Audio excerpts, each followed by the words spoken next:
देखो उधर पानी में क्या है அம்மா கேட்குறாங்க. அங்கே பாரு தண்ணியில் என்ன இருக்கு? ராதா பானி மே பகுலா ஹை வக் சஃபேத் ஹை. தண்ணியில்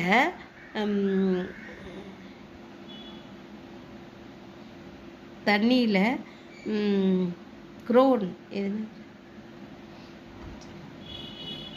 கொக்கு தண்ணியில் கொக்கு இருக்கிறது. அது வெள்ளை கலரில் இருக்கு. மா தேக்கோ யஹா கியா கியா ஹை. இங்கே பாரு இங்கே என்னென்ன இருக்கு? ராதா ஏக் கேலா ஆம் சேப் और अनार है. அங்கே வாழைப்பழம், மாம்பழம், ஆப்பிள், पोमोग्रेनेट इருக்கு. केला और आम नीले है. सेब और अनार लाल है. केला